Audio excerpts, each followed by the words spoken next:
Here's how I made the lid for this bowl.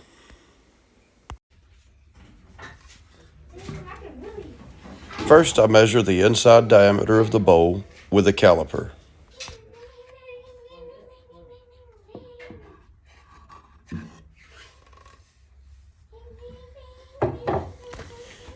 Next, I find where the measurement centers on my bowl blank.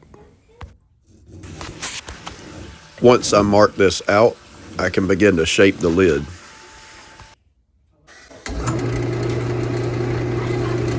I'll start with my V-gouge and mark the inside diameter of the bowl on the bottom of this lid. Make your initial cut a little bigger than it needs to be. Then check it again with your caliper. I'm only trying to get this close at this point, not a perfect fit yet.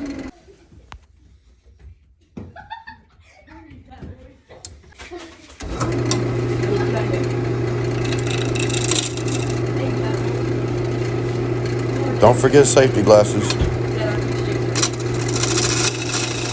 Notice the dark line around the center that I'm working on now. This is where the wood was so rotten that I had to use CA glue to shore this up. This is going to be a dovetail tenon that's going to turn around and fit inside of the Nova chuck to finish turning the top side of the lid. You can pick one of these up on Amazon or go to rockler.com, but do not buy a knockoff version of this chuck. I had one and the gears inside of it bend and it's garbage. Stop and check your tailstock ever so often to make sure it hasn't come loose.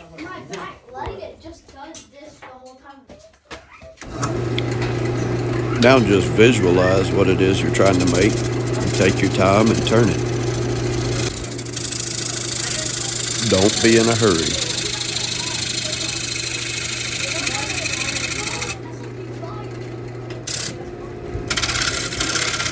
Before I go any further, I need to go ahead and true in the whole blank so that it's balanced on the lathe.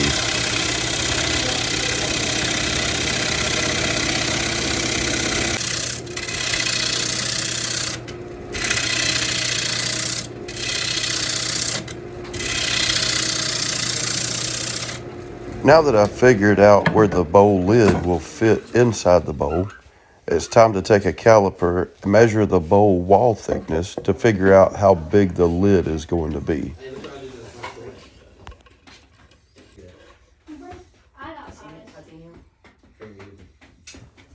Use the caliper to make a mark on the blank.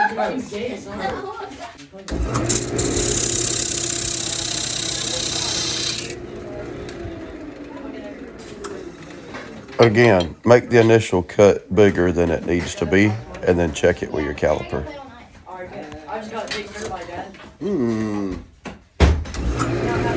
I hope y'all don't mind my kids in the background. The barn's a fun place to hang out and learn stuff.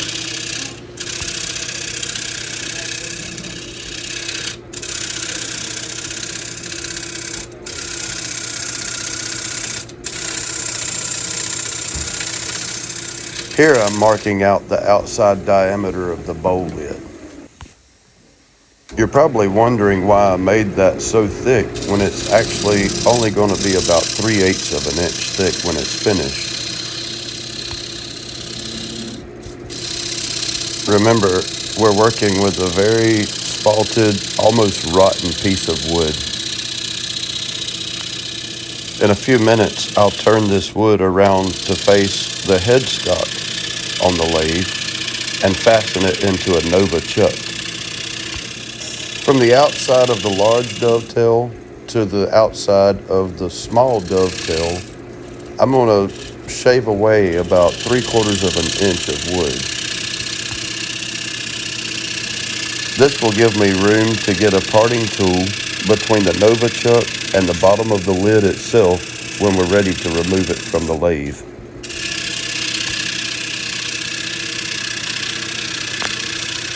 This process takes a little time, but make sure you don't get in a hurry.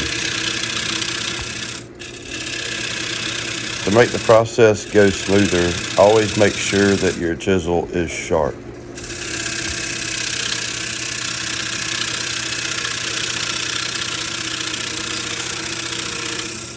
Make sure to make small passes with the chisel. Don't try to take away too much wood with one pass, and don't push too hard. Especially when wood is soft in texture like this, it can make it fly off the lathe or chip out.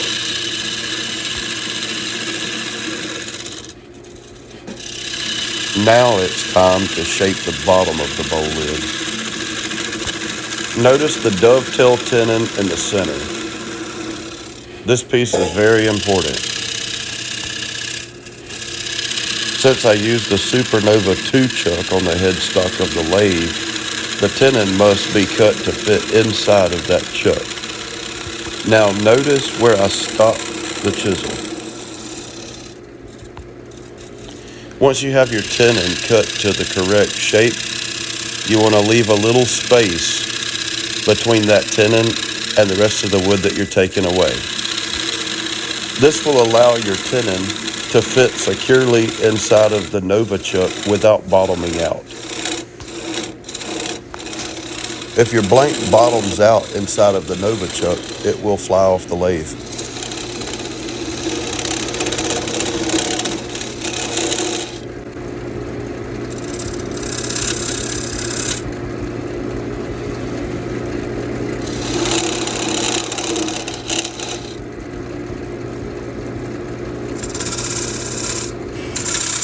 Now I'll begin to shape the outside diameter of the bowl lid itself.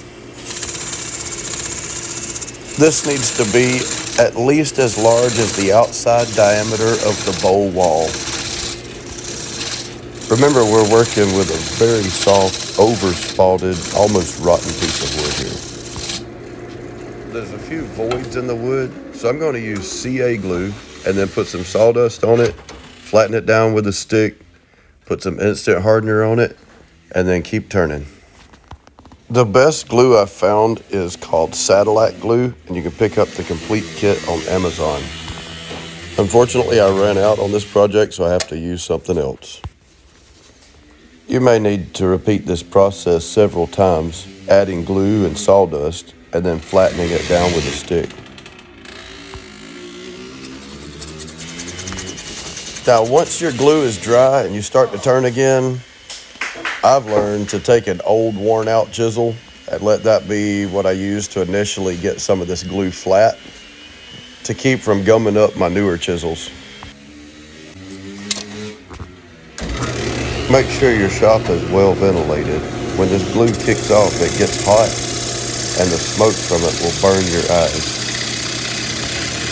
Unfortunately, that's all we have time for in this video, so be sure to watch part 2 so we can finish this bowl lid.